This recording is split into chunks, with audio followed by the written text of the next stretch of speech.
How can you turn a modest $3,000 investment into a revenue-generating machine? Our guest has cracked the code on home services and today is generating $80,000 per month in revenue, all while working on the business, not in the business. This is Ryan Atkinson, and you're listening to the UpFlip podcast, where we uncover the secrets of building and scaling successful businesses. Joining us today is David Mormon of Revive Services. With nothing but a used minivan, a pressure washer, and some basic window cleaning equipment, David has built a business that's not only profitable, but also a leader in the industry. I am so excited for today's episode with David. We're going to talk a little bit more about these startup costs, revenue, marketing, and so much more. So, David, welcome to the show. Thank you so much for being here. So honored to have you on here. This is going to be a great one today. Yeah, Ryan, goes both ways. Love you guys' show. Excited to dive in. Well, let's do just that. To start us off, can you share a little bit more about Revive? What are you guys offering? How did you get into this business? Yeah, definitely, man. So we're a full home service detailing company. So we do a lot of window cleaning, pressure washing, roof cleaning. We're out on the West Coast, just outside Vancouver. So like we're chatting off camera, we get a ton of rain. So doing a lot of roof cleaning. And in 2019, we actually plugged in holiday lights as well. So we do a lease model with that. So we've been able to make the business go year round. In a nutshell, how I got started actually was way back in 2009. I ran a student painting company all through college. So I will say you don't need a business degree to run a business, but I thought you did. So I was going to school on a soccer scholarship and painting houses along the way. So that's really where I got my start. Interesting. All right. So that started in 2009. So let's kind of quickly fast forward the clock from 2009. What really led up to like getting started with Revive? Yeah, man, I was in a painting franchise at the time. I had cleared over $500,000 in revenue. And I distinctly remember looking at my profit and loss statement. I was paying $52,000 a year to the franchisor for franchise fees, right? And it wasn't inherently bad. I just felt I wasn't getting a lot of value. So I said, screw this. I want to go build my own brand. And I was signed in something called the non-competition agreement, which said you can't just start your own painting business. So I met with the franchisor. I said, I'm going to go into pressure washing. They said, we don't care. There's not much money in that. You won't be able to grow it. So I had a bit of, extra motivation in my spirit. And in 2016, Revive Washing, we were originally called, was born. We did $89,000 in our first year. Wow. Window cleaning, pressure washing, and gutter cleaning. And that's really where we got our start. Oh my gosh, I absolutely love that. I love the point of like the chip on the shoulder, because I feel as like entrepreneurs, like it's kind of like a code that you need to have, is like you need to have that chip on the shoulder, like really motivates you in times. And it speaks true to that. But $89,000 in year one, that's incredible. I think listeners' ears would perk up with that. Before we dive into all of that, what you're doing in revenue now, marketing, I want to talk about the startup cost. What did your startup cost look like back in 2016? Yep. So I had $3,000 to get started. So I bought a used Chevy Astro van. It was like a 2002 at the time. I love nothing that. special. But because I'd grown my painting business previous, we used Dodge Caravans and they were a few $1,000 and I would wrap them. So I've now bought year to date 13 pre-owned vehicles. I only bought a new vehicle last year. Like I'm just love the pre-owned and wrap it. So that was a big cost, was getting the van going. And then, man, I walked into Home Depot and I rolled out a $200 Ryobi pressure washer, which in the pressure washing industry, people would laugh at. And the other day, it's just part of my story. I was in for $189 rolling out that pressure washer and I was literally unboxing it on my first job site. So it wasn't like I had all this extra money. It was literally just like, this is how I'm getting my start. So it was $3,000 we started with. I love it. So you're rolling out like $189 pressure washer is what I'm hearing. But obviously to do that, you have to land a customer. And we're going to dive into marketing and sales later in the episode. But for now, how did you get your first customer with $189 and a dream? Yep. It was door knocking, man. Most of that $89,000 the first year was a combination of either me door knocking, say, hey, I'm Dave with Revive. Can I get you a quote for your windows? Or it was a door hanger that I left behind if they did not answer the door. So I really became a student of the neighborhoods that worked well in my painting business. And I distilled it down to about 30 neighborhoods were really good for us. And so I took myself, actually a member of the high school soccer team I was a coach at. And I said, man, you want some extra hours? I'll door knock left side, you door knock right side. And if he'd get more leads than me, I'd go buy him a gift card. So we started door knocking. I love that. So let's talk about that, specifically about door knocking, but also like who do you have on your team in year one? Because is this $89,000? You have 2 people, including yourself on this team. Talk to us about those logistics. Yeah, so it was Dave, myself, and it was 2 part-timers. So one was Graham. Graham was actually a student at a local college and he had 4 months free. So I stacked up the work and he would do a lot of the production. So he was the one driving the van for those 4 months. And then my other employee was Conrad, and Conrad was a part-time door knocker with me who, funny enough, he's a lead today still at Revive in my company. He's grown up and he's crushing it. So kind of a cool story there over a bunch of years for employee retention. Yeah, employee retention is always super important for any company to retain your most important employees here. And what I honestly love about the home service business is a lot of it is just like how you get your first customers, like door knocking, like go knock on doors, get in people's faces. But I'm honestly just like curious because I've never done it. Like, what are you saying like when you knock on these people's doors? Yeah, it's short and to the point, man. So through student paintings, that's what we were taught. I actually knocked on 4,000 doors as a student painter, and I got really comfortable with people telling me to screw off and all kinds of things that I developed such a thick skin that I just don't care what people say when it comes to rejection. So it's just a really simple door knock. I say, hey, I'm Dave with Revive. We're doing some homes in your neighborhood for window and gutter cleaning. I wanted to see if I could give you a quote. So it's like 7-second pitch. What most people do, they screw up and they just keep talking because they're so nervous. You have to pause because psychologically, we open the door and we just want to say no as quick as we can. But you want to make that offer, quickly say who you are, drop the social proof you're in the neighborhood doing some jobs. That really helps. And make sure that, ideally you are doing some jobs. Yeah. And then mention of your service and offer the free quote. So it's kind of 4 things in like a 7-second window, and no pitch is perfect, but I just try and lead with authenticity. Same with these interviews, just what you see is what you get. And I think people really buy into that. Interesting. So we got $189. We got our pressure washing. We got our first job from door knocking. Talk to us about like those first years. Like, what are you doing? We're going to dive really into revenue, what you're doing now, but month 1 of 2016, like, are you doing $1,000 in sales? Like, talk to us about that. Yeah, we would have done, I don't remember exactly the first month, but I had Graham going pretty well full time. So it wouldn't be abnormal for us to do like a $15,000 month, I would approximate. He was stacked up pretty good cleaning. He was just a solo technician. I would jump in if needed to help him, but he could easily do $700, $800 days executed. Wow. He could handle that. One other thing to note too is with my painting business, needed some pressure washing jobs done. So I had some contacts that I could say, hey, this could actually be washing on our washing side. So that did help, but it was really a full-on push for me. I launched Revive actually in January of 16, but we weren't actually doing jobs until I want to say late April, early May. So I gave myself almost 5 months to just go buck wild with marketing and door knocking to load up that hopper. And I think a lot of service businesses don't initially do that.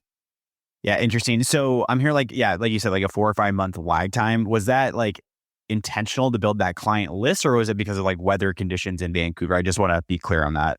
It was 100% intentional, man. And I think that's something a lot of owners miss. They get one client, they get so excited, they do, and then they take their foot off the pedal with marketing. Again, this was instilled with me as student painting. I remember my 4th year painting houses in college.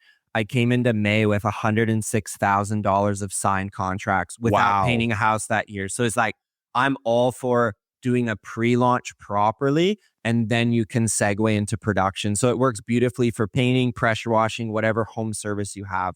Interesting. Well, I want to hit on that then, of course. What goes into like a successful pre-launch with like the home service industry? Yeah. So branding is a big one. Like I really love having a good logo, a good name, lock in a website. With Revive, I was really proud of myself. I set up my Google business profile from day one. Used to be called Google My Business. Now it's your Google business profile. So from day one, I'm asking for reviews, right? And Google's changed a lot, but back in the day, you could go ask your grandma, your girlfriend's parents and get reviews. It's a little different now, but you definitely want that set up from day one. I built out my CRM on Jobber. So that was set up from the start so I could have accurate data. And then it was just, man, like literally at the time, printing out neighborhoods and circling maps and making marketing routes. We got a bunch of lawn signs, awesome. Tons of door hangers. So it wasn't like I had though, like $50,000 for startup. It was still just very lean, but I used like my sweat equity and my time because I didn't have a lot of money. Want to launch your first business with confidence? Start with a 10-day free trial of the UpFlip Academy. The UpFlip Academy provides unlimited access to 11 plus courses created by 7-figure entrepreneurs who will walk you through exactly how they built their businesses from the ground up. They'll show you what to do every step of the way so you can grow fast and avoid the common pitfalls that keep most entrepreneurs stuck. This is as close as you can get to guaranteeing business success. So if you're serious about launching with confidence, start your free trial of the UpFlip Academy today by clicking the link in the show notes below. And that's what I want listeners like really know is like, you don't need $50,000 to like launch a home service company. A lot of it just comes down to that sweat equity piece. And like, are you able to develop those routes? Are you able to put yourself out there and actually go knock on the doors? Are you able to actually do that work to land your first client? I think that's a super important part when it comes to home service companies. Yeah, and I had the hunger, man. Like I got into cleaning, like I'd seen painting, it's good. But with cleaning, you've got higher profit margins, which is great. We could talk about that. You've got recurring revenue, and you've got what I call a fragmented industry, which is if you go on Google and look, like there's not one dominant washing company yet that's really taken over. There are some, but there's potential in any given market if you brand properly and build a business, right? So those are the three factors. I'm like, whatever my revenue is in the first few years, I'm just going to make the jump and get started. I absolutely love that, David. And last question before we dive into revenue, what today looks like, those margins. I want to be clear as well here. So when you're pressure washing, was it you doing it for the first year or so, or were you hiring people to actually do the pressure washing? So I would say the first year of 89K, Graham probably did 70% of it, I would say. And then I was filling in the other 30-ish% because Graham also went back to school in September. And so I had another part-timer stay with me. So it was kind of a combo of getting Graham doing the jobs and I would jump in when needed. I love that. Graham sounds like a great employee here. He sure is. Yeah, I love that. Let's talk about revenue. Listeners love revenue. Talk to us. What are you doing yearly now, monthly? How has it grown over the past, whatever it's been, 7 years or so, 8 years? I don't know. Something math. Yeah, 7 years, man. It's funny. Our annual revenue is almost turned into our monthly revenue now, which is exciting. Wow. I think it's tough on a show to say this is exactly what it is because we're mid-year, but I would say very confidently 80,000 a month now is like a base for us. But wow. August this year, I just looked on our CRM, we did $127,000. Last November, we did 130,000 of Christmas lights. So it kind of ranges as 80,000 monthly as a floor. And, 130 would be like a high, like crazy busy month for us. And it's not like you need all these employees either. That's running for us, running 3 trucks, 6 technicians. And then I've got 2 managers that help me run the day to day. So it's not a huge, complex organizational structure. Interesting. So if someone was going to look at your guys' operating expenses, like what are the largest expenses? I'm assuming payroll, but like what else would be your largest expense? Super good, man. I'll just riff on this for a sec. Super easy numbers. I go 30, 50, 20 if the listeners follow me, okay? 30% goes to our crew. So that includes payroll taxes and workers' compensation insurance and paying the crew to do the job so the owner doesn't need to be there. 50 is the biggest one of the company, and that's what's called our overhead. So of that 50, 30 is like marketing, insurance, technology stack, all this good stuff. 20 of that 50 is what I call overhead salaries. So that would be my office manager, my sales consultant, paying, any virtual assistants we have overseas. And then the final 20 everyone loves, that is net profit. So that is the business running without Dave, everything paid. We want 20% left over. And that's really how I chunk it down, 30, 50, 20. Love it. 20% net profit is pretty good margins here that we're dealing with. It's good. I think one caveat with that, our holiday light division can be close to 40% net. Wow. So yeah, it's an amazing business. And I know you've had some of my friends on this show just crush their episodes. So that's a great add-on profitable service if you run the lease model. And so that lighting division, we do a few hundred homes a year in Q4. That helps push us up to that 20% mark. But yeah, one other key thing too, Ryan, I have yet to have a year in business that I've spent more than 7% of my overall revenue on marketing. So I'm not going so break the bank on paid ads. We do a little bit, but we've really built a great brand locally that pulls the right clients in, that we don't have to go out and go buck wild on marketing if we don't want to. Yeah, it gives us a good idea. Like you broke down like what your revenue is, what your net profit is, where your expenses are going. So I do want to hit on that marketing piece as well, because we just heard you say like, yeah, I'm going super crazy with marketing. That's amazing to hear, obviously. So a lot of it has to be you're providing a great service, but you're also getting like referrals, or what would be that funnel, like how you guys are getting clients? Yeah, definitely. So reviews and referrals is like, if it's a pyramid, like reviews and referrals is just Okay. baseline. So you should have reviews coming in every week and you should have referrals coming in every week. And for those of you starting, like I want to get to 10K a month, like just go, one job needs to turn into two. And we call it at the end of the job, every job, we call it the 3 R's. We want a review, we want a referral, and then a receivable is like, we want to get them paying. So the reviews and referrals, I'd say, is like, we can't talk about marketing without just like baseline. And I'd say of our $80,000 a month, what reviews and referrals contribute to probably 50 of that 80K. Someone's reading a Google Wow. review or getting referred or seeing a van. Those would be a huge baseline. Beyond that, second tier of the pyramid, we do a really good job. We call it creating neighborhood buzz. So that is, we call it a 5 round, which is 5 flyers to every neighbor we do. We put signs up in the neighborhood.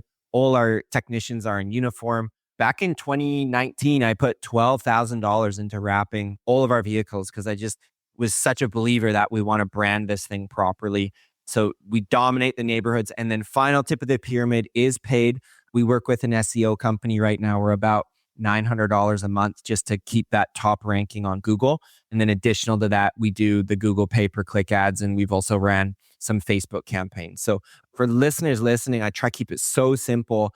I would build that 3-tier pyramid in that exact order, 1, 2, 3.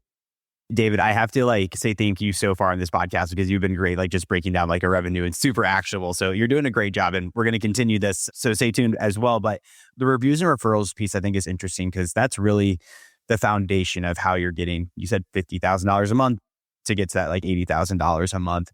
What's like that system that you guys have in place? Are you just simply asking people, asking them to go to Google, asking them for other houses? What does that look like?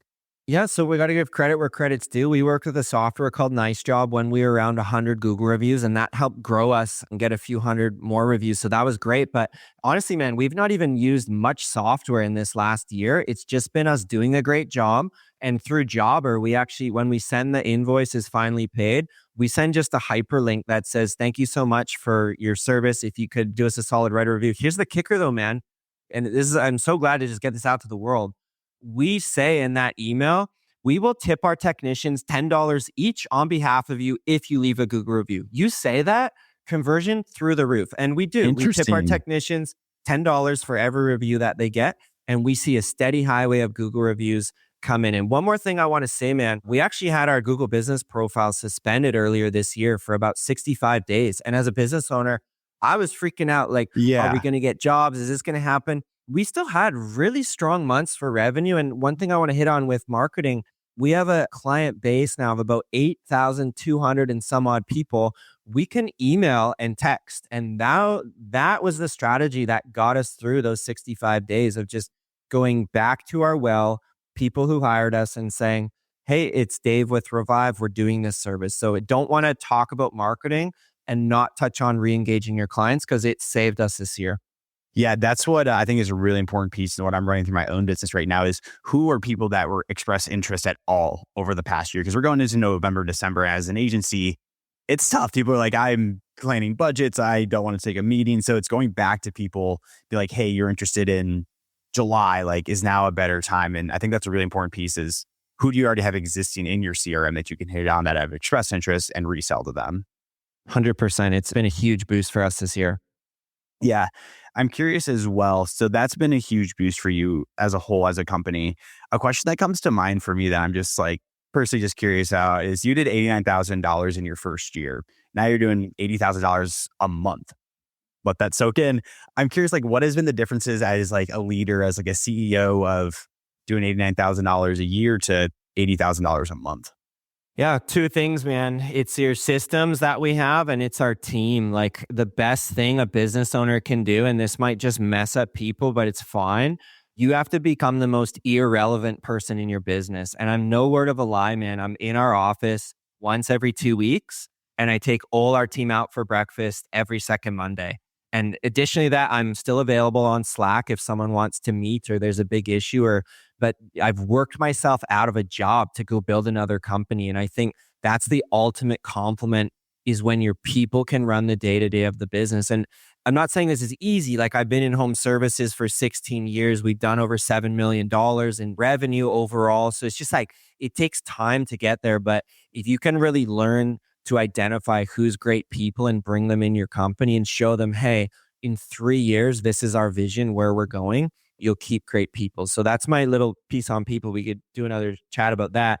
The other one is just systems. Like everything in your business recurs. And I read Michael Gerber's book, The E-Myth, back in 2016. And that really helped me, Ryan, say, okay, it's so cool to go and get money and do an $800 job and make money, but I need to take that 10 hours a week and work on my business and build out an inbound call script. So what do I say when clients call? What do my technicians say to get reviews? Even what you're wearing on the job site, that's a system in itself. Do you have uniforms? Do you have a nice logo? So it took me 8,000 hours, but I systematized every part of my company to be able to run. And the beautiful thing with cleaning, it's a recurring service. So like, as long as you're doing a great job and building a great brand, the services will recur. So I would say if you put 80% of my brain power the last 7 years went into team building and system building. And that's really, I think, how we moved our annual revenue to our monthly revenue.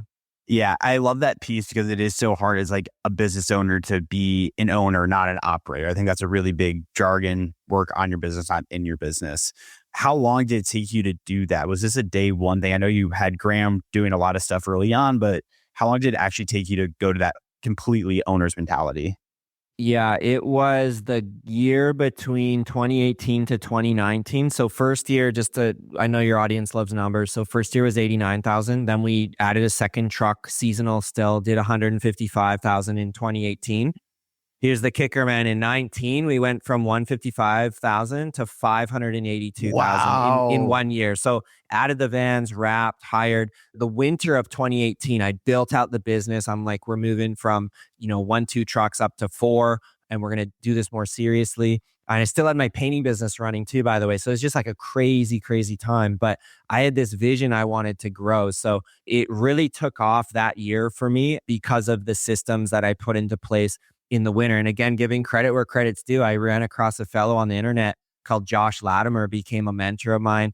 I spent money on his coaching program, got on a coaching call with him, and really systematized out my business the best I could at that level and built systems. Then I operated. Then I went back, built more systems, and operated. So it's constantly oscillating from in to on the business. Because, man, if it's May 15 and you've got $5,000 on the books and vans breaking down, you're not going to sit in Starbucks and build out SOPs. Like, I'm not going to be naive and say that. But in the winter, at least in Canada, we get 4 months are really slow.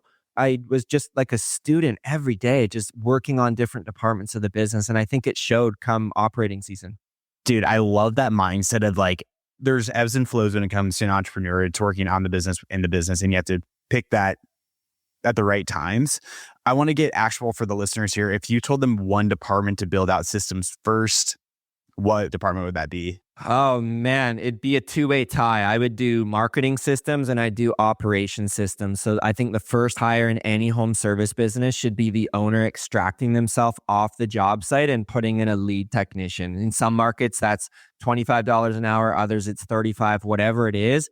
You've got to get yourself off the tools so you can actually do business development and grow. So I'd first some operation systems just to rattle them off. Job site checklist. We have a 10-step checklist. Every job has to be done non-negotiable. Review script, that'd be another one. And then if you do window cleaning, you should just have a 1-page sheet for a standard operating procedure, how to clean a window.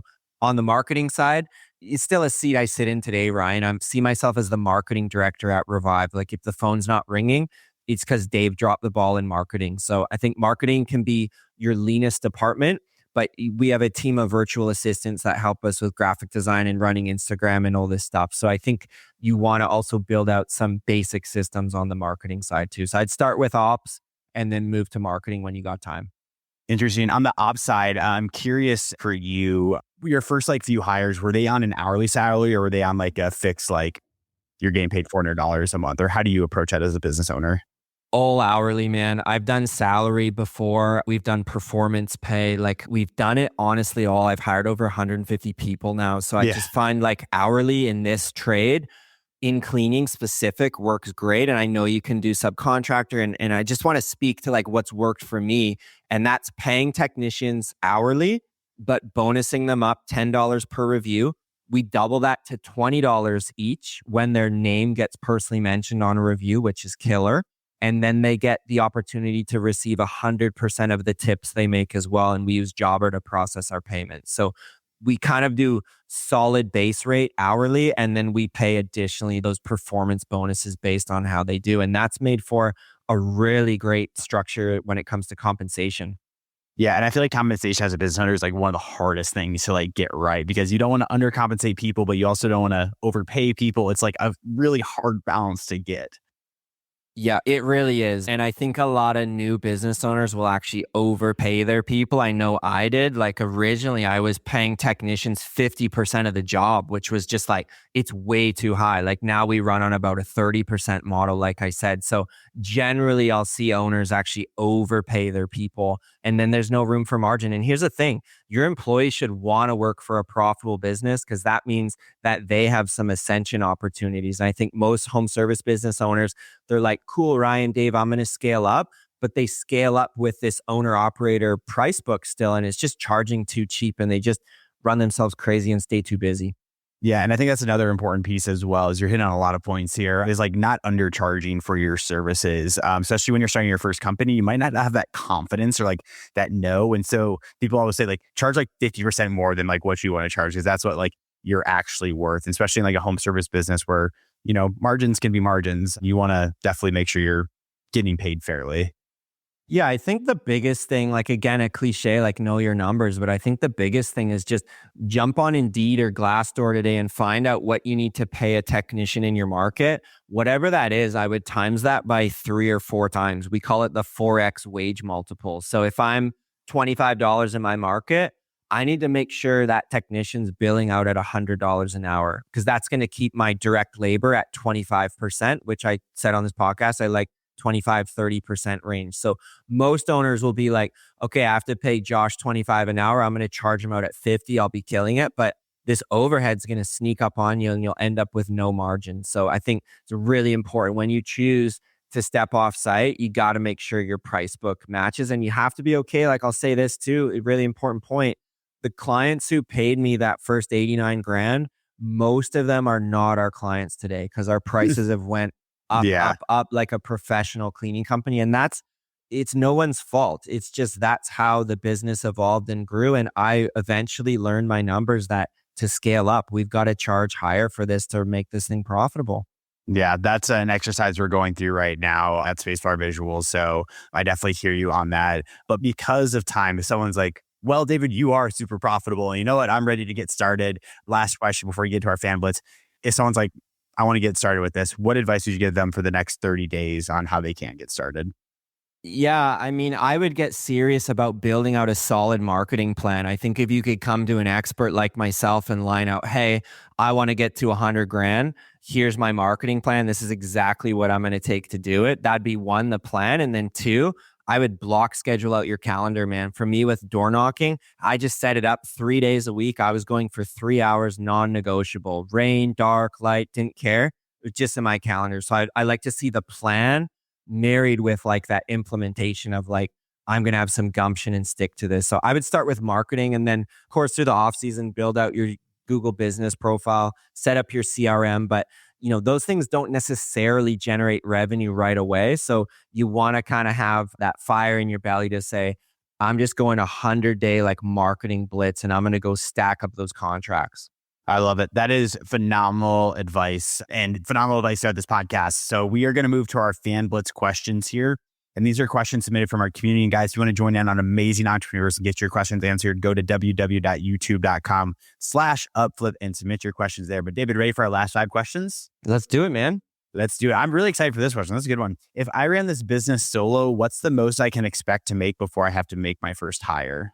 Oh man, the highest I've ever seen is a colleague of mine. He got up to $400,000, but I don't want to say that's normal, but like if you want to work 100 hours a week and have no life balance, that was his max, was 400,000. But we usually don't see that, man. I would say in the cleaning space specific, generally about 200K, you're looking at, I need a virtual assistant to help me in the office. And like, I'm just maxed out 50 hours a week on the tools. So I need to get someone in. But yeah, 400 is highest I've ever seen, but about 200 is where the wheels start to fall off and you lose that like life outside the business. It's time to think about hiring. Yeah, love it. Great advice. And number two, what business book had the biggest impact on you and why? 3 of them. One, Michael Gerber's book, The E-Myth, is great. I've actually read it 13 times. I'm just a nerd like that. 2 is Dan Sullivan, Ben Hardy's book, Who Not How, the best book I've read on delegation. And look out because you'll start shifting around your personal life as well with your time. I know that I did. Number 3 is Greg McKeown's book, Essentialism. It's all about time management and getting solid where your time's going. Who Not How. Interesting. Yeah, that's the only book I want to read. Number 3, if there's a movie made about your journey, what would the title be? Oh man, I think it would be called Resilience. I've had some pretty crazy things in my story with business. Honestly, every year, 16 years in business, there's a couple big situations that take me back that you almost want to just quit because it's just heavy stuff with employees, clients. So like, I think it's all about just resilience and persevering, something in that regard. I love that. If you're an entrepreneur, you better learn resilience. Yeah. Number 4, can you tell us about your most bizarre business encounter? Oh man, there's been a few. I'll just share one of the struggles, man. So we did like 100-year-old heritage house in Vancouver. This was way back in the day. And I sent my guy out before I had Revive. We were just pressure washing as is. So my guy went out. His name was DJ. DJ went out to wash the house. This was over 10 years ago. And there was a vine in the way. So DJ just took it upon himself and hacked out that vine so he could wash the house. It turned out that was like a pass down from the lady's like grandma, and it was in the family forever. And you can imagine how lit up I got when we hacked out that vine. So problems like that, man, you're like, that's absolutely bizarre. It's 100% our bad. And there was definitely some serious damage control that, you know, young Dave at 22, 23 was thrown into. So that was bizarre and that was our bad. And as an owner, share this to the world. You're going to make mistakes. Like you don't stay in business 16 years being perfect. So you got to know when you screw up and you got to find a way to fix it. I love that. Great mentality right there. Number 5, last one for you. Could your business survive and thrive if you were away on vacation for a few months? Oh, a few months, I'm going to say no. Few weeks, yes. I've done now 10 years in a row, taking 40 days off a year from the business. So I think it can go for weeks, but I'm not going to say it could run for months without doing anything. But I would say a few weeks for sure. Nice. Well, I may need a few weeks to decompress from this episode because this was so good, David. Thank you so much for being here. Someone's like, I need to connect with David and learn a little bit more about them. Where can they do so? Yeah, we're on every platform, man, at Home Service Business Coach. So people can reach out and see what we're doing there.